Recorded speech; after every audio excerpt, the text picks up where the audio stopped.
The restaurant was the kind of place where the candles never dripped and the waitstaff never rushed. Soft amber light pooled across white linen tablecloths, and the low hum of jazz floated between tables like cigarette smoke from another era. Every seat in Mason Verlaine was occupied by people dressed in their finest, cutting into their meals with careful precision, speaking in the measured tones of those who understood that elegance was not loudness. It was a place built for celebration, for anniversaries, for milestones, for the kind of dinners that people remembered for the rest of their lives. Alina Voss was already on her second glass of Burgundy when the evening began. She sat at the head of a round corner table near the window, the best seat in the house, the one the maitre d' had held for her without being asked because she had called 3 weeks in advance and given her name with the calm authority of a woman who expected to be remembered. And she was. Alina was always remembered. She wore a deep emerald gown that moved like water when she walked, and her dark hair was pinned back with the kind of effortless precision that took exactly 40 minutes and looked like it took none. Her posture was straight. Her expression was composed. Her red lipstick had not smudged since she applied it at home 2 hours ago. To anyone watching, and several people were watching, she looked like a woman dining alone at her own anniversary dinner, waiting on a husband who had not yet arrived. There was something cinematic about her stillness, something that made the other diners glance over and then look away quickly, the way people do when they sense a private sadness they are not supposed to witness. But Alina was not sad. She lifted her glass, tilted it slightly toward the candlelight, and watched the wine catch the flame like something alive. She was thinking about nothing in particular. She was simply waiting, the way a woman waits when she already knows exactly how the evening is going to end. The door opened at 7:42. Diane Carter did not ease into a room. She arrived in one. She pushed through the front entrance of Mason Verlaine with her shoulders squared and her jaw set, and her eyes scanning the space the way a soldier scans a field looking for the target before anything else. She was dressed sharply, a black blazer over a fitted blouse, heels that clicked against the marble floor with a rhythm that sounded like punctuation. In her right hand, she carried a cream-colored envelope. Her grip on it was tight enough to bend the corners. She had been rehearsing this for weeks. In the mirror that morning, in the car on the drive over, in her head every night for the past 2 months, lying in a bed that was not hers, in an apartment that was not hers, building a life that was almost hers, almost, as long as Marcus Voss finished what he had promised to finish. He had told her he would handle it. He always said he would handle it. And yet here she was, handling it herself because that was what women like her had always done. They handled things. They made the hard move, because the men in their lives rarely did. She spotted Alina before the maitre d' could intercept her. There she was, the wife, sitting at the corner table like a portrait, untouched, unbothered, luminous in that green dress as though the last 12 years of marriage had simply polished her rather than worn her down. For one brief and unwelcome second, something shifted in Diane's chest. She pressed it flat immediately and kept walking. The maitre d' stepped forward. Diane walked past him. Several heads turned as she crossed the floor. The jazz kept playing. A waiter paused mid-pour. The couple at the nearest table stopped talking. Diane reached Alina's table and placed the envelope down against the white linen with a firm, decisive slap. The sound was small, but it cut through the ambient noise like a blade. She took a slow breath. "He chose me," Diane said. Her voice was steady. She had practiced that too. "It is over. Sign it and let him go." The table was quiet. The restaurant had grown quieter still. Alina did not flinch. She did not look at the envelope. She set her wine glass down with the unhurried grace of someone who had not been startled because she had not been surprised, and she lifted her eyes to Diane's face with an expression that was, and this was the part Diane had not prepared for, warm. Not cold, not wounded, not furious.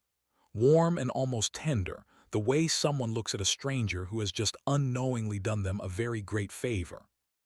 The smile came slowly. It started at the corners of Alina's mouth and spread without apology.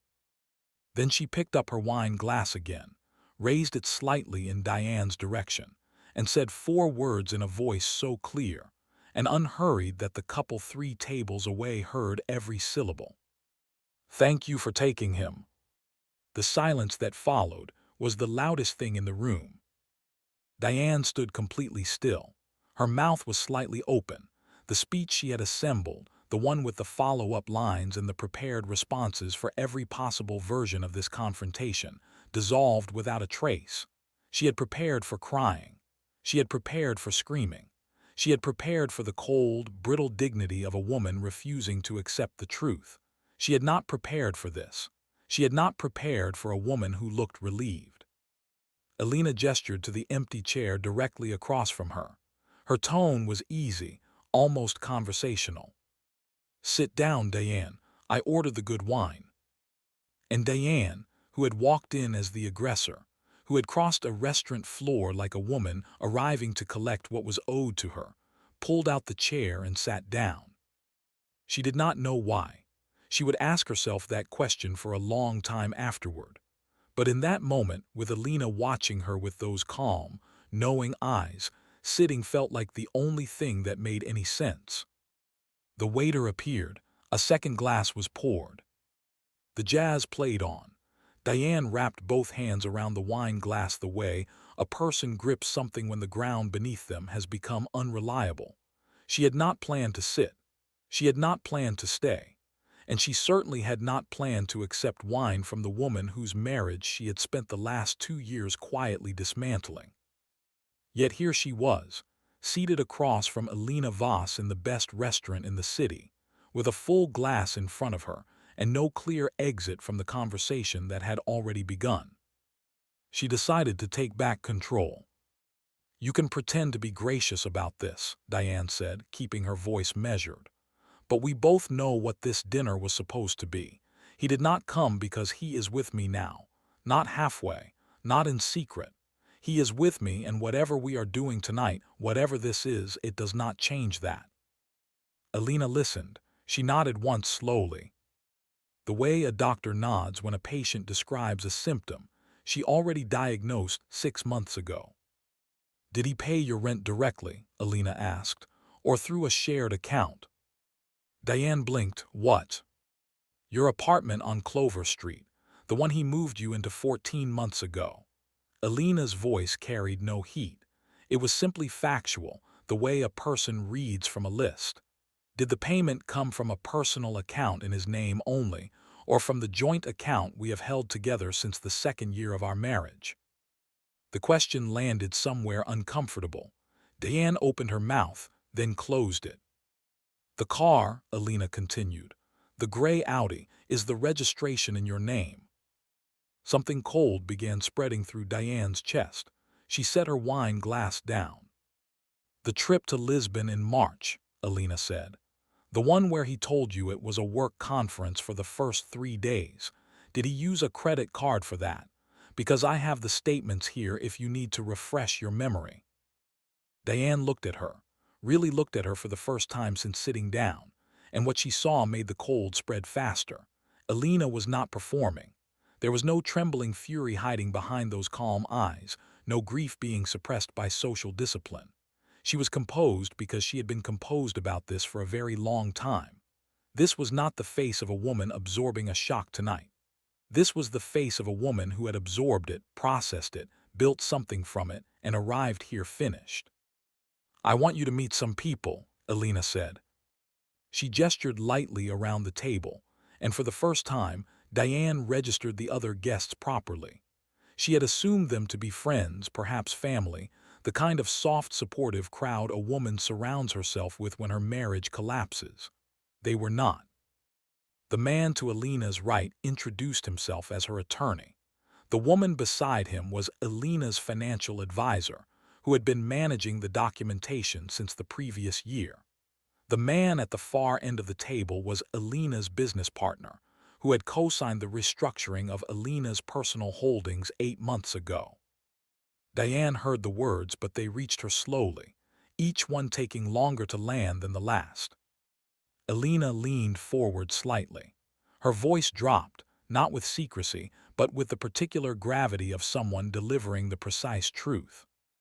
"Every dollar Marcus spent on you came from our joint marital account," she said. "Your first and last month's rent on Clover Street, the Audi, Lisbon, the dinners, the weekend in Edinburgh.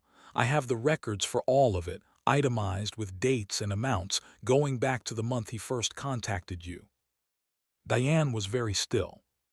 "Marital waste," Alina's attorney said, not unkindly.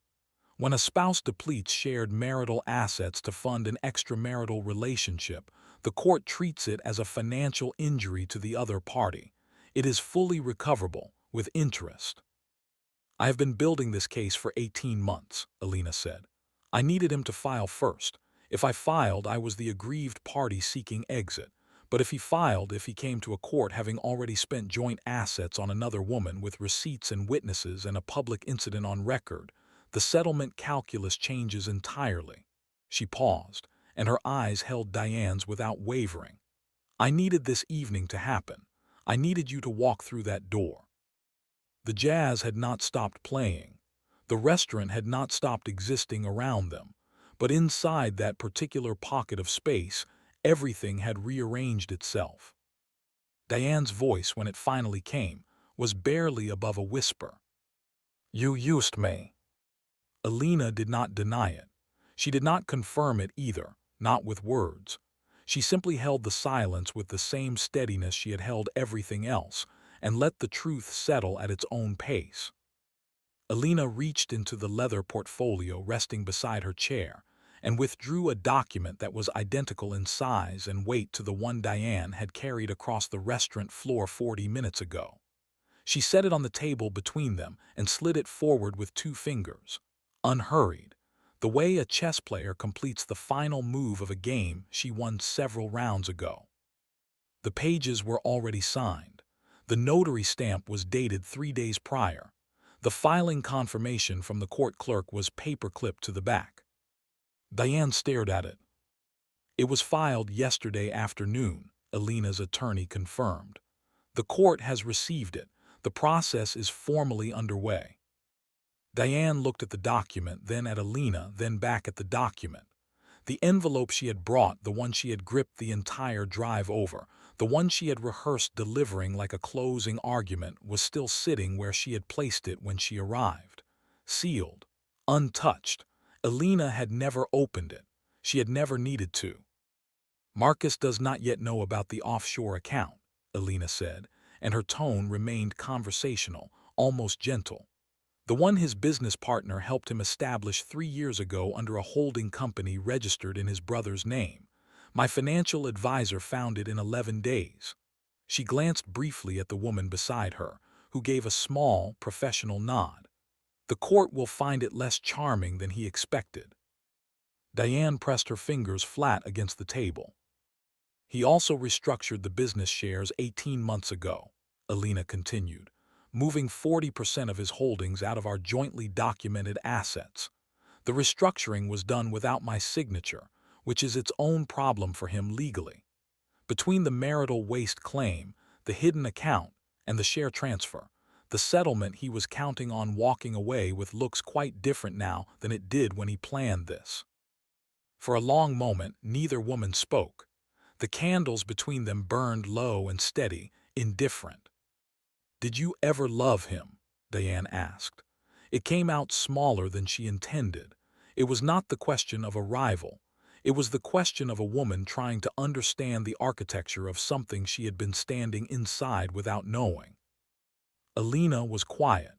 Not evasively, she considered the question with the same deliberate honesty she had brought to everything else tonight.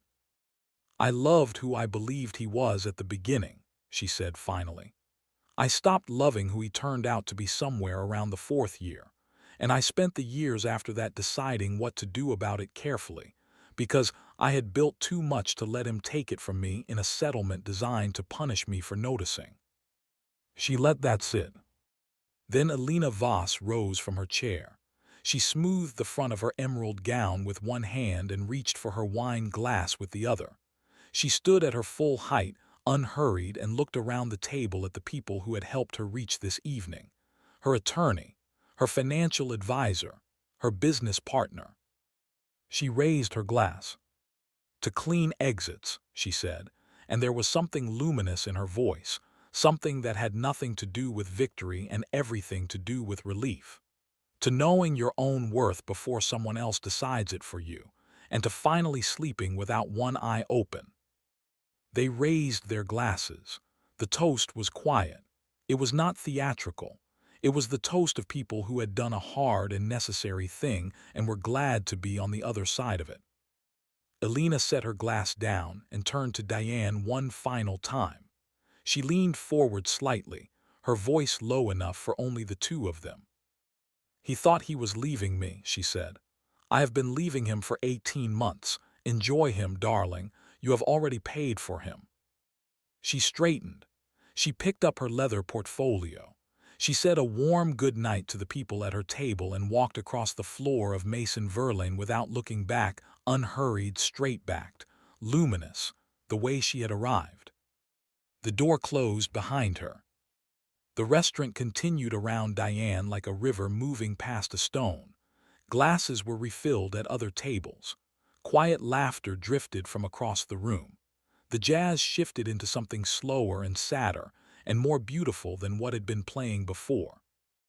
Diane sat alone in the corner with a glass of wine she had not poured, in a seat she had not been invited to, staring at divorce papers she had not signed and could not control. The cream-colored envelope she had carried in was still on the table in front of her, edges bent from the grip of her fingers during the drive over, sealed, unopened, exactly as she had left it. Elena had never once reached for it. She had never needed to.